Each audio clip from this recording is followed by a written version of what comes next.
Bismillahirrahmanirrahim.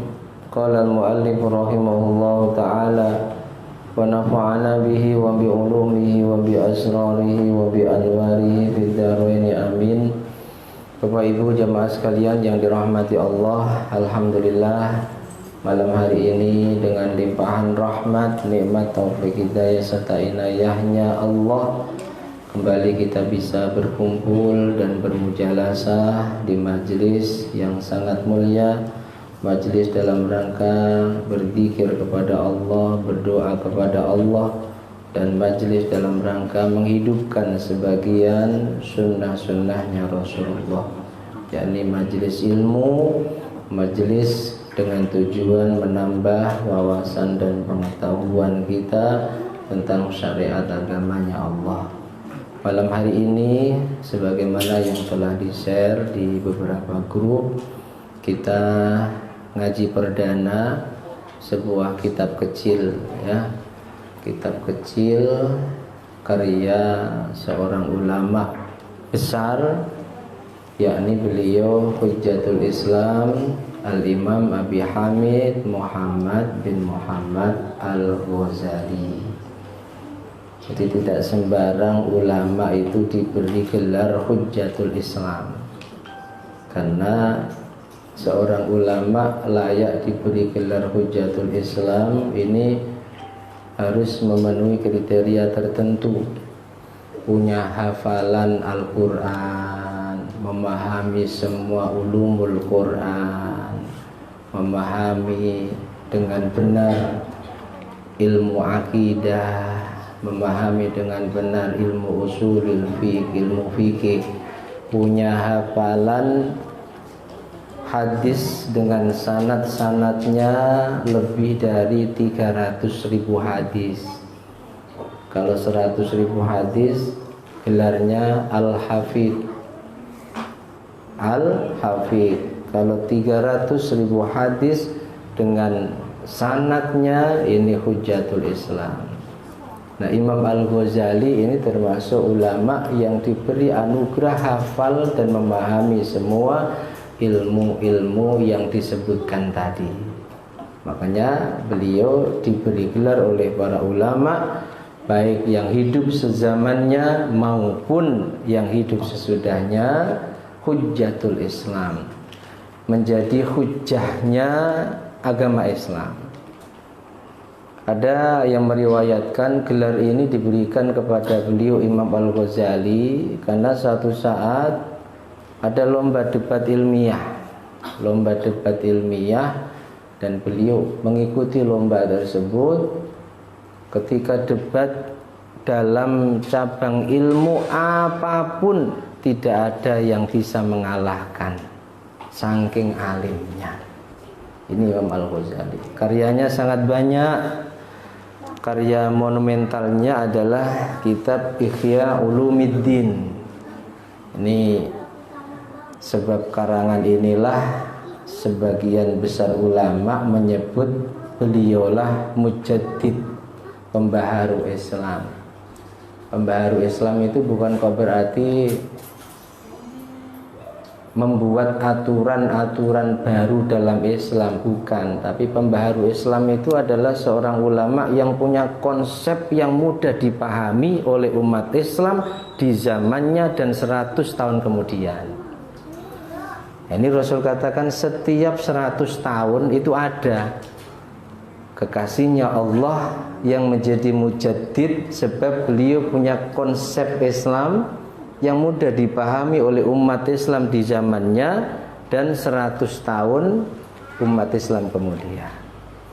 Ini mujaddid. Sesungguhnya Allah mengutus setiap awal 100 tahun sekali seorang pembaharu di dalam agama Islam. Ini beliau termasuk mujaddid. Karyanya banyak. Fikih ada sangat banyak. Ada Al-Wajid, ada Al-Wasid dan seterusnya. Hikmah juga banyak. Ini kita akan mengkaji karya beliau, kitab kecil, kitab yang berisi 38 hadis qudsi. 38 hadis qudsi Judul kitabnya adalah Al-Mawa'id fil Ahaditsil Qudsiyah, mauidhah, tausiah yang disampaikan oleh Imam Al-Ghazali untuk kita semua. Tausiah ini berdasarkan hadis-hadis qudsi. Jumlahnya berapa? Cuma 38. Jadi kalau dalam satu pertemuan kita bisa membaca minimal satu hadis, maka 38 pertemuan khatam. Khatam. Belum ngaji sudah dikatakan khatam.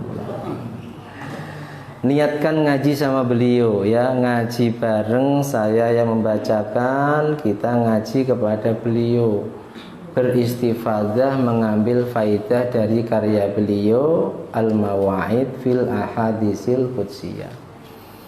Karena ini ngaji perdana, jadi untuk kajian fikih kita tiadakan dulu. Di samping itu juga banyak yang kurang sehat, yang mudah-mudahan semuanya sehat, mudah-mudahan sehat.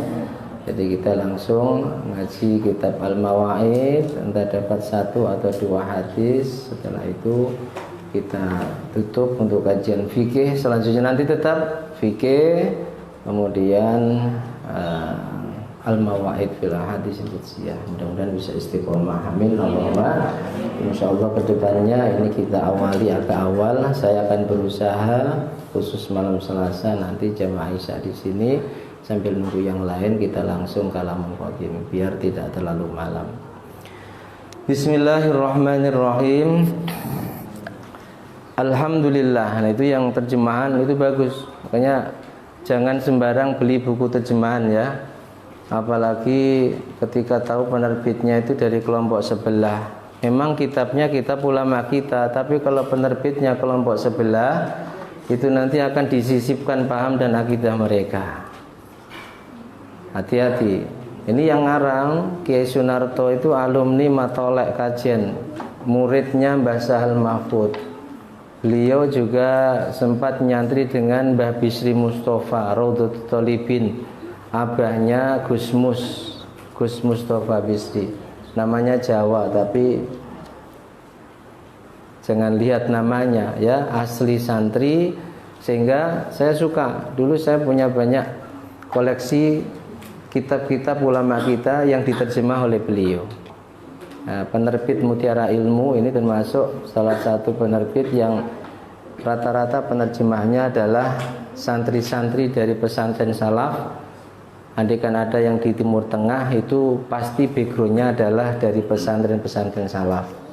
Ini hati-hati ya. Jadi kalau beli buku, meskipun judulnya Riyadhus Shalihin, meskipun Riyadhus Shalihin itu karya Imam An-Nawawi ulama kita, tapi kalau nanti penerbitnya itu adalah penerbit kelompok mereka, pasti disisipkan di dalamnya paham dan akidah mereka. Ini bahayanya. Makanya ngaji itu harus ada pembimbing, sehingga nanti kita tahu, oh ini sisipan mereka. Hati-hati. Banyak Riyadhus Shalihin itu yang diterbitkan, dicetak dan diterjemah oleh kelompok mereka. Ada beberapa bab terkhusus, bab yang menjelaskan tentang amaliyah kita, itu nanti diberi keterangan oleh mereka dan mereka berkomentar bahwa hadis itu maksudnya begini, yang benar begini. Ini hati-hati ya. Jadi jangan sembarang beli buku terjemah. Bismillahirrahmanirrahim. Dengan menyebut nama Allah yang Maha Pengasih dan Penyayang, Rahman, Rahim, sudah sering saya jelaskan maksudnya, pengertiannya. Mengapa ada Rahman, mengapa ada Rahim? Padahal Rahman dan Rahim itu ya artinya kasih sayangnya Allah.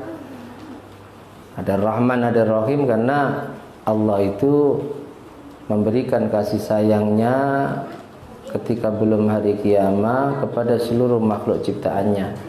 Meskipun mereka tidak beriman, bahkan memusuhinya. Itu sifat Allah Rahman. Ar-Rahim sama kasih sayang, tapi Ar-Rahim ini adalah kasih sayangnya Allah untuk mereka yang beriman kepadanya besok di akhirat. Orang yang meninggal tanpa iman tidak akan mendapatkan kasih sayangnya Allah. Mereka tetap berada di neraka. Meskipun selama hidupnya terkenal ahli amal soleh, suka menolong, anak asuhnya sangat banyak, anak yatimnya ribuan. Tapi kalau naudzubillah tidak ada iman, kebaikan yang dilakukan hanya akan Allah balas saat dia hidup di dunia. Di akhirat tidak akan ada balasan untuknya, tetap selamanya di neraka. Makanya kalau kita punya teman saudara ahli amal soleh, suka membantu, sangat dermawan, kok masih belum beriman, kasihan. Dekati jika perlu, doakan secara istiqomah. Agar apa? Agar dia mendapatkan hidayah masuk Islam. Karena Rasul pun demikian. Rasul itu kalau melihat ada orang-orang kafir itu punya potensi yang besar, Rasul berharap orang itu masuk Islam. Jadi zaman dulu ada orang yang musyrik, punya potensi, pengaruhnya luar biasa, Rasul berharap keduanya atau salah satunya masuk Islam. Di antaranya adalah sahabat Umar bin Khattab. Rasul mendoakan, Allahumma a'izzal Islam bi Umar. Allahumma a'izz. Ini Umar belum Islam. Umar masih sangat memusuhi umat Islam. Bahkan ada riwayat kalau mendengar ada orang azan itu dihajar sampai babak belur. Ada riwayat yang lemah lagi sampai dipotong lidahnya. Umar. Tapi Rasulullah tahu Umar ini punya potensi. Andaikan dia masuk Islam, ini luar biasa. Islam akan bertambah jaya. Sehingga didoakan terus. Allahumma a'izzal Islam bi Umar. Ya Allah, muliakan Islam dengan Umar. Muliakan Islam dengan Umar. Dan doanya diijabah.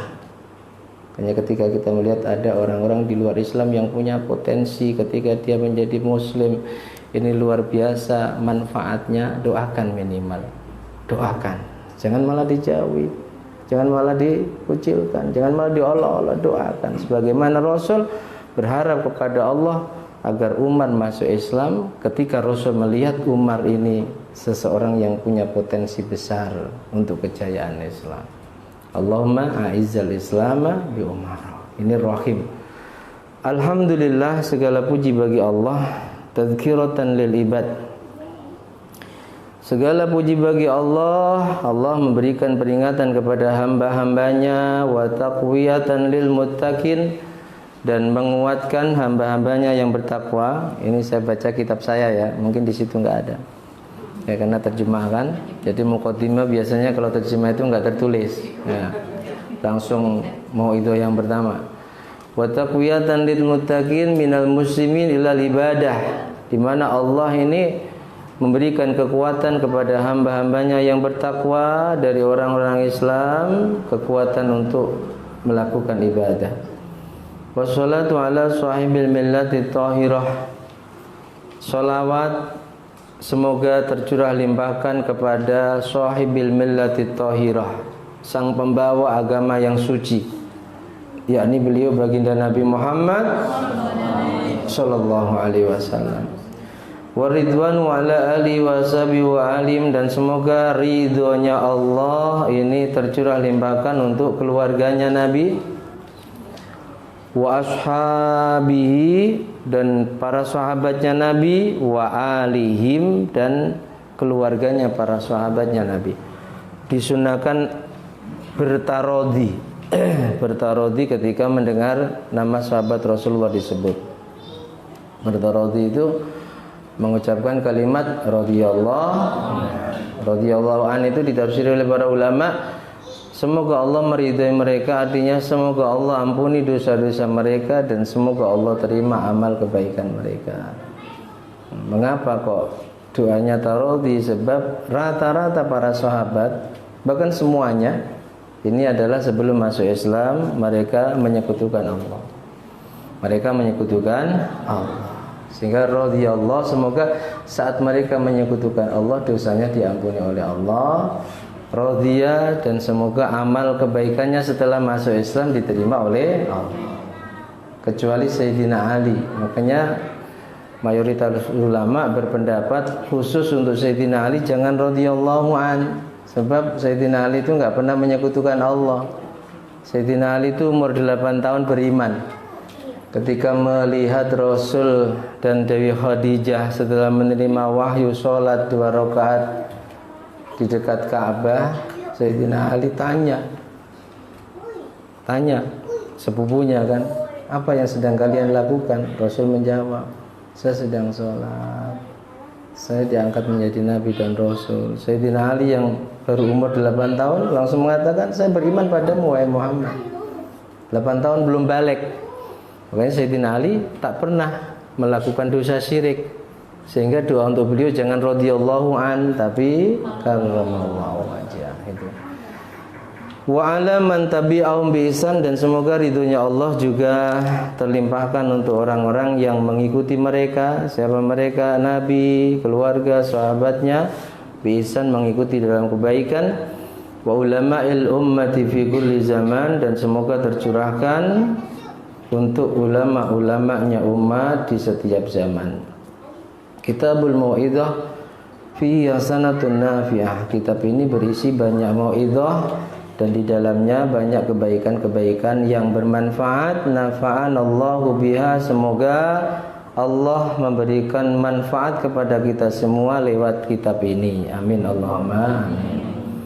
Al-mau'izatul ula, mau'izah yang pertama, nasihat yang pertama.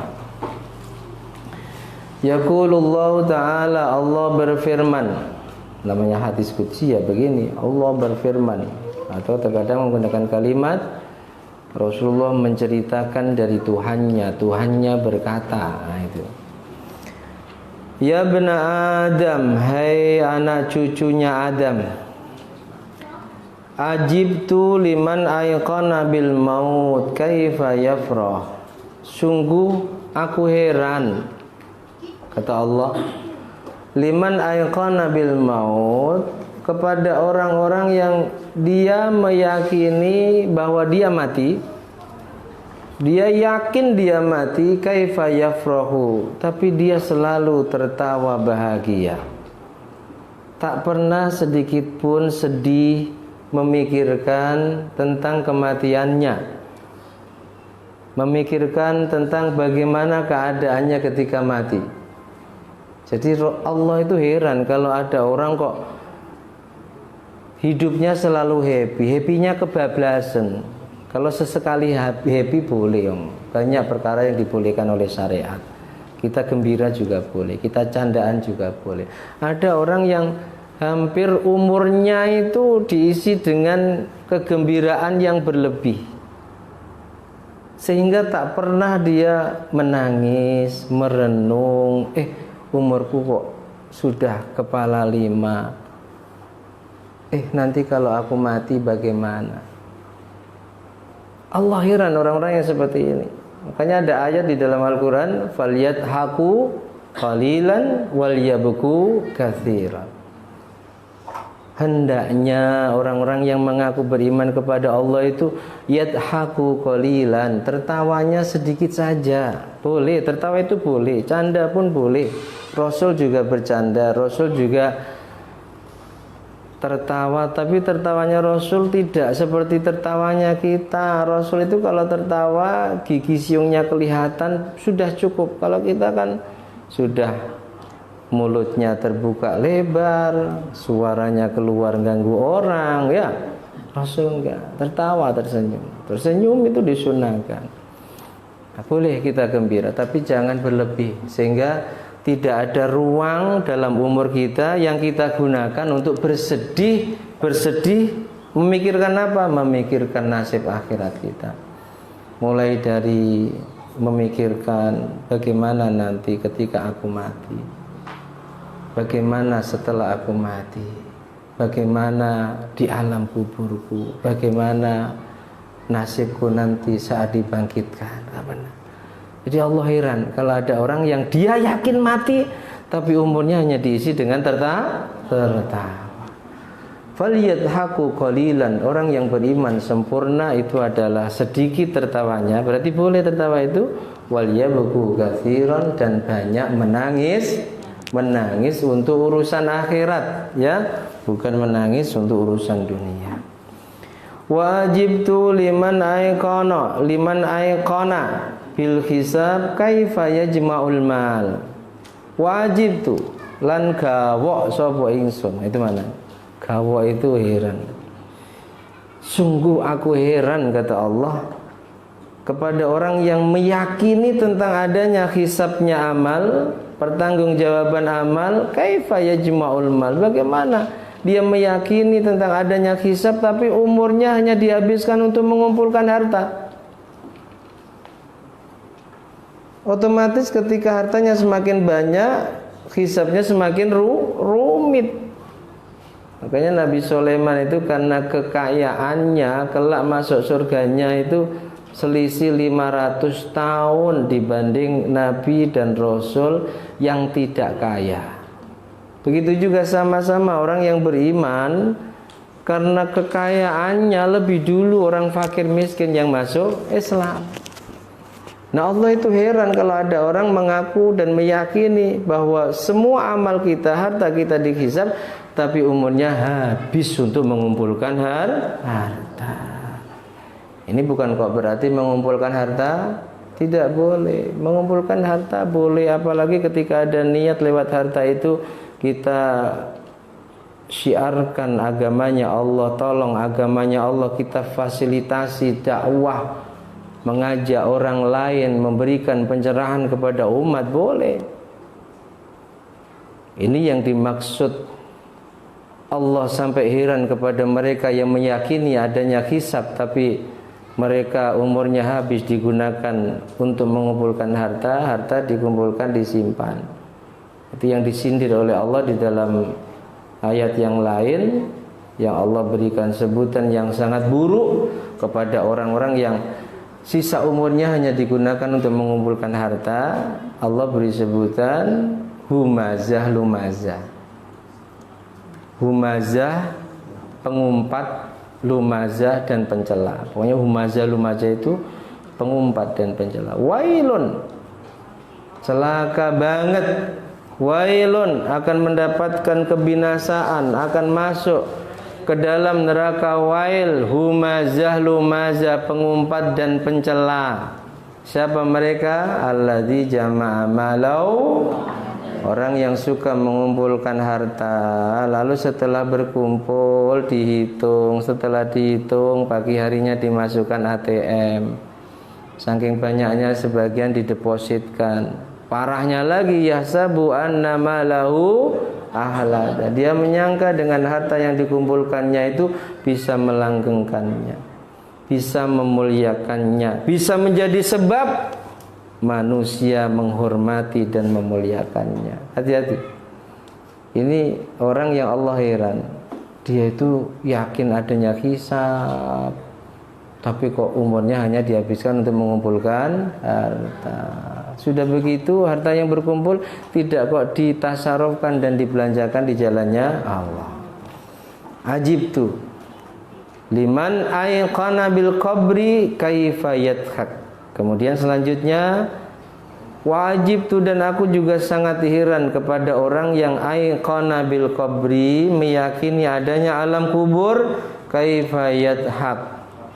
Heran bagaimana orang yakin adanya alam kubur, di sana ada nikmat, ada siksa, siksa kubur adalah bagian dari siksa neraka. Sampai Rasul menjelaskan sebagian siksa kubur itu, sebagian siksa kubur Allah perintahkan ular.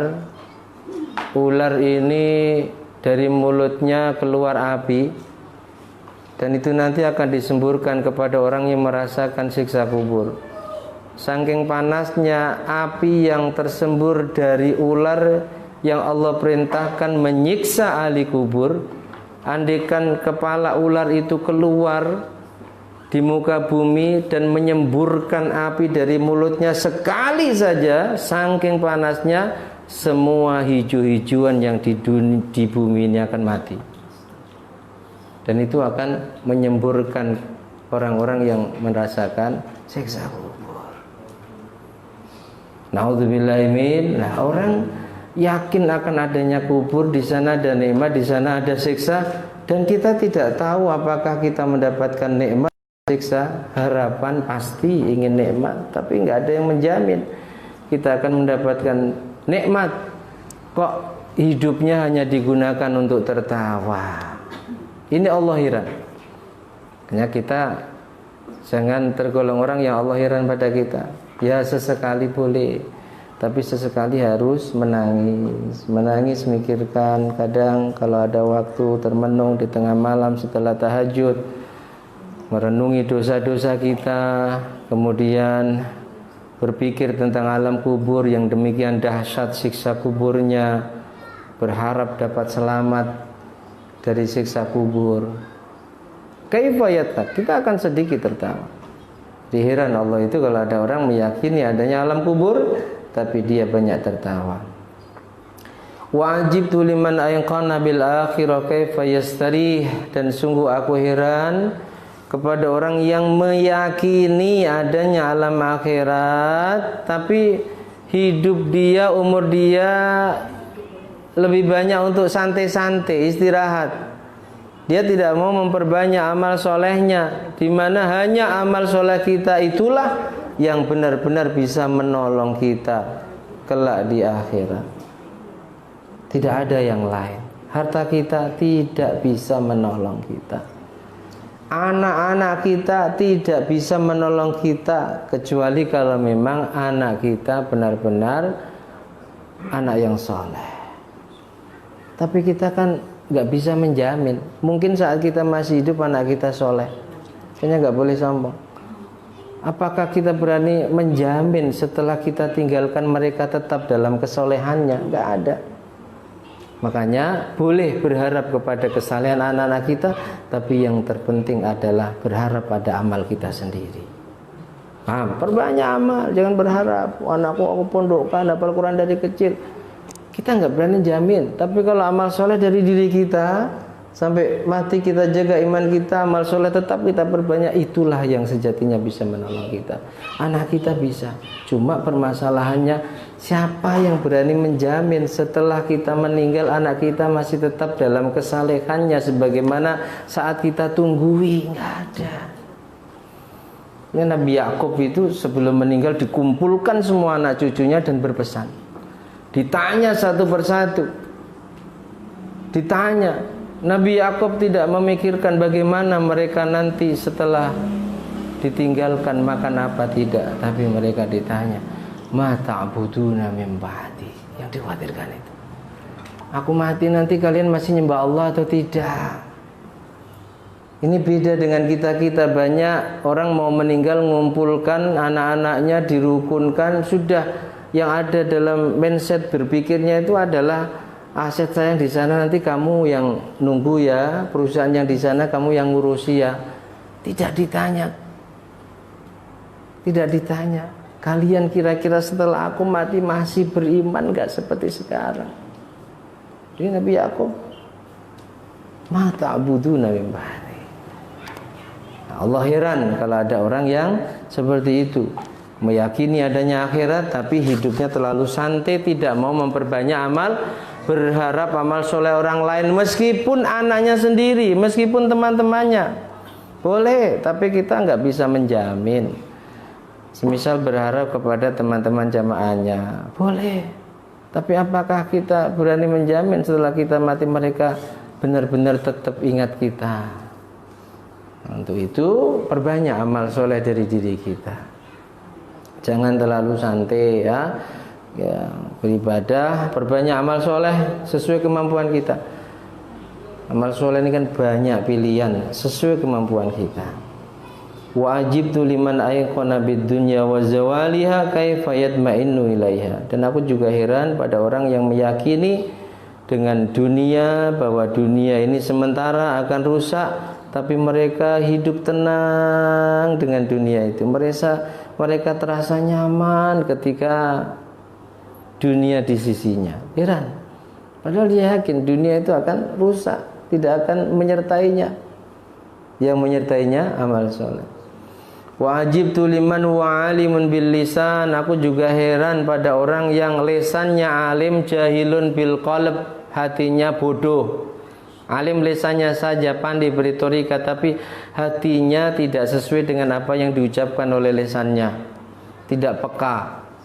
Suka bicara masalah, suka berbagi, tapi hatinya pelitnya, naudzubillahi min dzalik. Bicara masalah ketawaduan, tapi hatinya merasa paling baik. Naudzubillahi min dzalik. bicara masalah bahayanya hasud tapi hatinya yang paling hasud. Ini namanya alim lesannya, bodoh hatinya. Itu kalau dalam kitab Bidayatul Hidayah. Kita juga alhamdulillah ngaji kitab beliau yang lain, Bidayatul Hidayah. Di Alamin kita kaji, di Bismillah juga kita kaji. Itu karya Imam Ghazali juga. Nah, di sana ketika beliau menjelaskan tentang masalah ulama akhirat dan ulama dunia, ulama baik dan ulama su. Ulama su itu diantaranya adalah alimun bil lisan, jahilun bil qalbi. Ini ternyata berdasarkan hadis qudsi ini. Alimun bil lisan, alim lisannya, menyampaikan ilmu luar biasa, banyak yang dikuasainya, tapi hatinya jahat, hatinya paling buruk, tidak sesuai dengan yang diucapkan.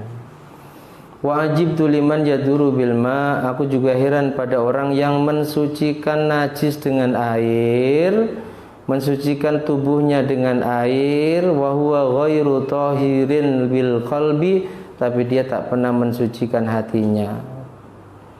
Yang dibersihkan hanya dohirnya, hatinya enggak pernah berusaha untuk dibersihkan.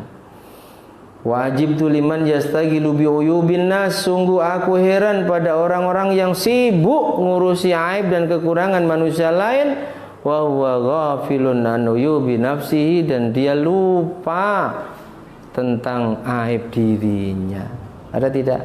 Banyak. Kita, saya, ya hari-hari suka ngurusi usil, ngurusi orang lain, ngurusi badannya orang lain, ngurusi aib. Kalau nggak ada dicari-cari dari berbagai macam sumber. Apa manfaatnya? Tak ada manfaatnya. Buang waktu, datangkan murka dan dosa. Allah heran orang yang seperti ini. Jadi sibuk ngurusi aib kekurangan orang lain, sibuk usil ngurusi ibadahnya orang lain, tapi dia lupa bahwa ada aib dirinya yang sebenarnya layak dia urusi. Gajah di pelupuk mata tidak kelihatan. Terus apa? Ayo. Semut di seberang lautan kelihatan. Masa syairnya begitu? Ayo, yang penggemar Bang Roma Irama gimana itu? Nah, ya, gajah yang begitu besar di pelupuk mata nggak kelihatan. Itu semut di seberang lautan yang begitu jauh nampak. Ini gambaran orang-orang yang suka melihat ngurusi aib dan kekurangan orang lain, dia lupa bahwa dirinya ini punya aib dan kekurangan yang lebih harus diurusi. Nah, Allah heran pada orang-orang seperti itu. Auliman ya'lamu annallaha ta'ala muddali'un alaihi kaifa yashi. Allah juga heran pada orang yang dia yakin Allah 24 jam mengawasinya. Allah 24 jam itu melihat gerak-geriknya, tidak ada yang terlewatkan dari pemantauan Allah lewat malaikat-malaikatnya. Kaifa yasi, sudah yakin Allah 24 jam memantaunya, melihat gerak-geriknya, nggak ada yang kelewatan, tapi dia masih bermaksiat, tak punya malu kepada Allah, masih bermaksiat. Makanya ada seorang yang ahli maksiat sampai dikucilkan oleh masyarakat, bahkan ketika meninggal tak satu pun ada masyarakat yang mau ngurus jenazahnya sehingga dibuang di tempat sampah. Ternyata dia walinya Allah. Zamannya Nabi Musa. Nabi Musa diberi wahyu, Musa, hari ini ada waliku yang meninggal, namanya si fulan, di kampung ini, cari urus jenazahnya, dia waliku.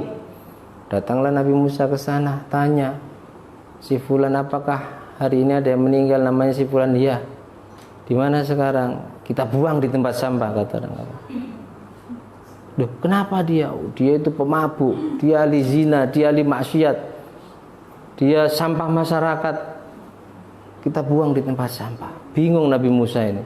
Ini kesaksian masyarakat, dia ahli maksiat, tapi kok Allah katakan wali. Malam harinya munajat kepada Allah, minta petunjuk, dan Allah jelaskan, apa yang disampaikan masyarakat tidak salah, memang begitu kenyataannya.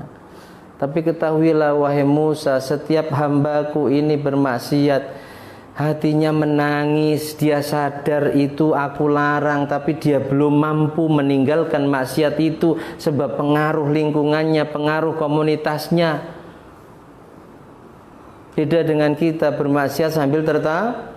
Orang yang bermaksiat sambil tertawa, maka sungguh Allah akan masukkan ia ke dalam neraka sambil menangis senangis-nangisnya. Andaikan kita bermaksiat, hati menangis, ya Allah, kapan Engkau beri pertolongan kepadaku untuk menghentikan maksiat ini? Karena kita manusia biasa yang bukan Nabi dan Rasul, punya sifat maksum terjaga, yang bukan para walinya Allah yang punya mahfud terjaga. Kita manusia biasa. Andaikan kita bermaksiat, jangan sampai kita bermaksiat sambil tertawa, tapi menangislah sambil terus bermohon kepada Allah. Zahir kita berusaha menghindarinya, batin kita terus berdoa kepada Allah. Kok masih saja bermaksiat? Ya, bismillah, walhamdulillah, wal khairu wasyarru bimasyiyah. Udah, mentok udah. Kita udah berusaha zahir batin, masih maksiat, mentok. Bismillahi walhamdulillah wal khairu, dan kebaikan, wasyarru, dan keburukan, bimasyiatillah, terjadi sebab kehendaknya Allah. Tapi nggak boleh langsung ke sana. Loh, saya ini maksiat kan juga karena Allah takdirkan aku demikian. Nah, ini nggak boleh. Itu namanya paham Jabariyah yang sudah keluar dari Islam. Paham Jabariyah itu paham yang memahami bahwa yang dilakukan oleh manusia ini semuanya dari Allah. Kita zina ya Allah, kita merampok mencuri ya Allah. Ini ekstrim. Ada lagi ekstrim kebalikannya, paham Qadariyah. Paham Qadariyah itu Allah menciptakan manusia, setelah itu dah terserah manusia. Melakukan kebaikan keburukan terserah dia. Kalau Ahlussunnah wal Jamaah di tengah-tengah di antara keduanya. Jadi secara adab ia yakin bahwa hakikatnya semua sudah tertulis sejak zaman azali, tapi secara adab kita harus berusaha menghindari larangannya dan melaksanakan perintahnya.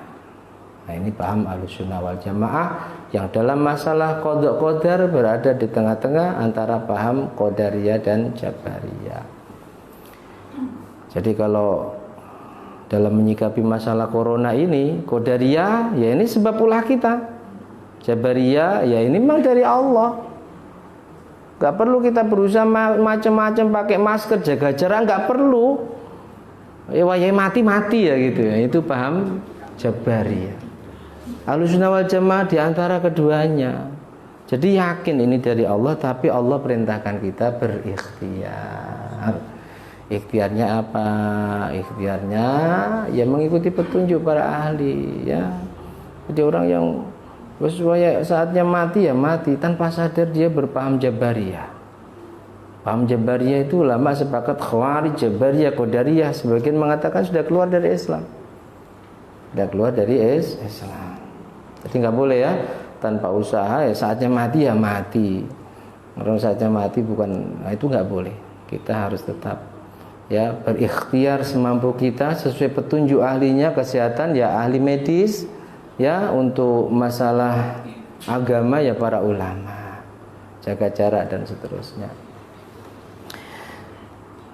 Ikhtiar zahir, ikhtiar batin, doa ya. Auliman ya'lamu annahu yamutu wahdah. Jadi Allah itu heran pada orang yang dia paham Allah 24 jam mengawasinya tapi dia masih terus bermaksiat. Allah juga heran pada orang yang dia yakin bahwa dia itu akan mati sendirian, yamutu wahda, mati tidak bisa mati itu terus. Yuk mati bareng-bareng nggak bisa. Nanti kan bisa itu naudzubillah membunuh diri. Wa idkhulul qabra wahda, dia mati sendirian, dia masuk kubur sendirian, dia dihisab sendirian. Kaifa yasta'nisu binnas, ketika orang itu sadar bahwa dia mati sendirian, di alam kubur sendirian, dia dihisab nanti juga sendirian, tidak ada yang bisa menolong. Ngapain terlalu terlena dengan manusia lain yasta'nisu binnas, dia merasa sangat terhibur dengan manusia lain. Toh andaikan nanti mati, orang yang selama ini menghiburmu itu nggak bisa menghiburmu lagi. Nggak bisa menghiburmu lagi. Yang bisa menghibur kita amal soleh. Quran yang bisa menghibur kita. Makanya doa khataman itu diantaranya Allahumma ja'alil Qur'ana lana fid dunya qarina. Ya Allah, jadikan Quran yang kami baca di dunia ini temanku. Fid dunya qarina wa fil qiyamati syafi'a wa fil qabri munisa. Di alam kubur menjadi penghiburku. Nah, itu doanya. Manusia lain nggak bisa. Kita mati sendirian. La ilaha illa ana haqqan, tidak ada Tuhan kecuali aku, haqqan, dengan kenyataannya, wa anna Muhammadan abdi wa rasuli, sungguh Nabi Muhammad ini hambaku dan utusanku. Ini mauidhah yang pertama. Lewat hadis qudsi ini banyak Allah nasihatkan, ingatkan kepada kita, ya, penjelasannya tadi. Intinya apa? Kalau kita yakin bahwa kita itu mati, ya bergembira boleh, tapi jangan berlebih. Kita yakin akan dihisab, mengumpulkan harta boleh, tapi jangan terlalu cinta pada harta sehingga umur kita hanya habis untuk mengumpulkan harta. Kita meyakini di alam kubur, jangan terlalu banyak tertawa, sesekali memikirkan dan berharap nasib kita di alam kubur kita, dan seterusnya. Al-Mau'idhatu Tsaniyah, mau'idhah yang kedua, dilanjutkan pada pertemuan berikutnya insyaallah. Allahu a'lam bishawab. Al-Fatihah. Ya.